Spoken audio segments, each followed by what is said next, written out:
guys, it is Tristan with Nerdettes Newsstand, and we have to talk about this book. Now, if you plan on reading Future State Flash #1, click out, spoilers, click out.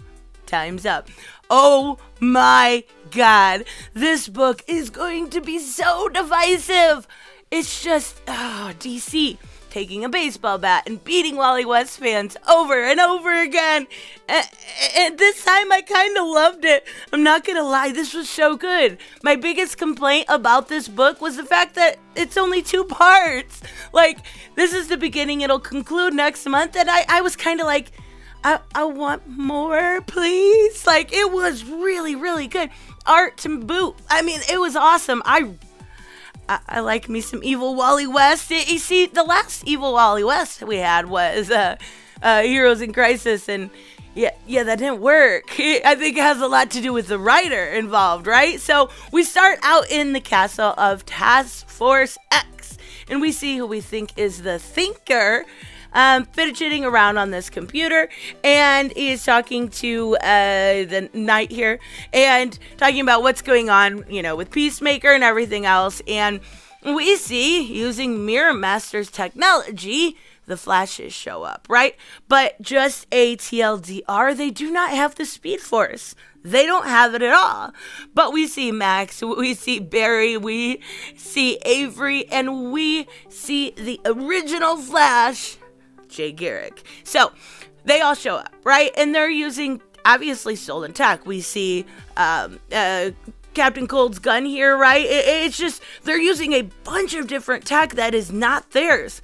And the Thinker kind of talks about it, and we find out he's actually not the Thinker. He's using his helmet, but he's actually the calculator and using his helmet, and made some adjustments. And yeah, so he's a little bit smarter and is able to escape. But we do see, before any of that happens, we see Impulse show up, right? And he's, again, using a bunch of stolen tech. And, oh my god. So they get to the calculator, right? And they get the helmet off, and they're able to get it. And Impulse does a really good job, right? Until he gets shot. Until he gets shot and dies right away. Like, literally 3 pages in, and we've already got little teen giant Impulse, little guy. He's gone. Oh my god. So they escape, obviously using Mirror Master tech again, and they're able to get out, and we see kind of a little bit of a backstory here of what's going on. And we've got Barry kind of explaining it to us, while he's working on the Thinker's helmet to try to get in with, in the mind of Wally. Now, they've lost their Speed Force. He does show a yellow lantern, so I'm wondering, or yellow lantern ring. I'm wondering if that might have something to do with what's going to happen in the next issue.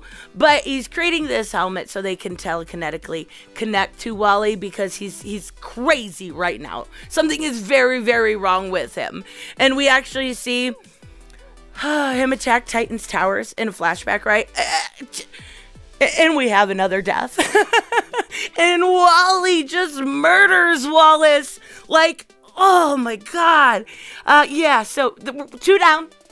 Some more to go. And then we get him figuring this out to an extent, but they turn on the TV and we see that they are they've got the Flash kind of wrapped up, and he ends up going there and getting away. He figures out by this whole broadcast that he thinks that Wally is using old Flash tricks, right? He's trying to stall, because stalling brings help, and he thinks he needs help, and that's why we have these little contraptions. Everyone's sick of it, right? They're sick of trying to help. It's been 5 years.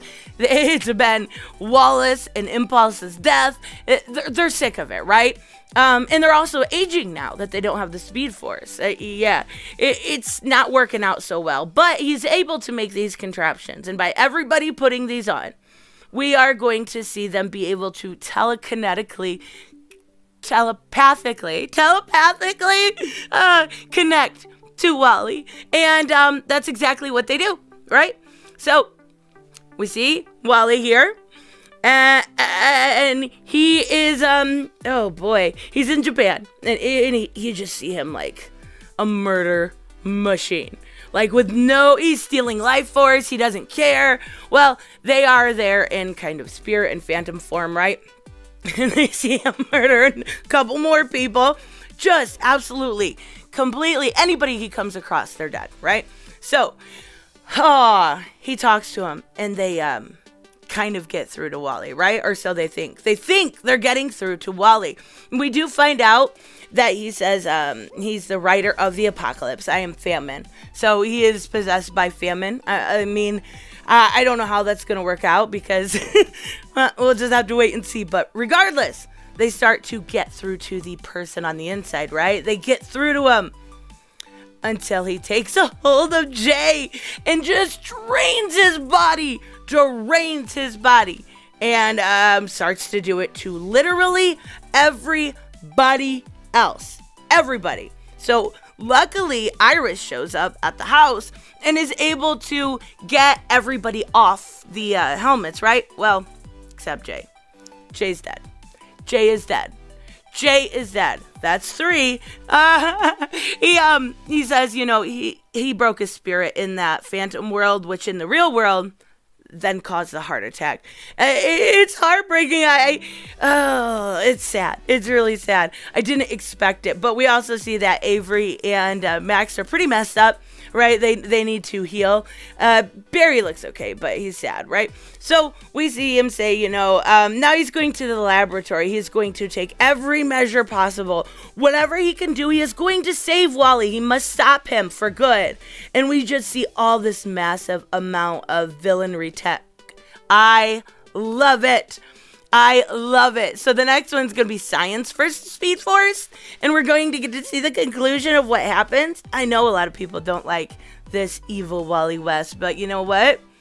I do. I kind of love it when it's written correctly. And that's the biggest difference here, that we've seen it written before, most recently, like I said, in Heroes in Crisis, and even before that. But when it's done well, it's done well. And I was really, really impressed. This was by Brandon Vietti. He did a great job. The artist was Dale Eaglesham. Great job. Like, everything this week, I feel like I'm being spoiled because it's been so good. Anyways, let me know, of course, what you guys think about this. Whether you like your Wally with a side of goodness or a side of murderous fucking psycho. I tend to say I like some psychos. Anyways, I will see you guys in the next one. Bye-bye. Hey guys, I want to give a huge shout out to my Patreon and subscribe stars.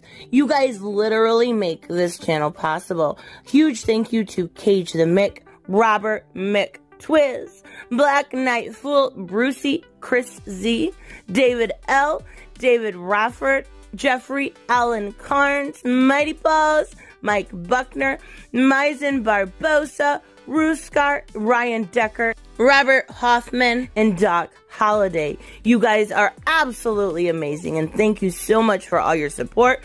Don't forget on the way out to like as always if you enjoy the content and hit subscribe. And I will see you in the next one. Bye-bye.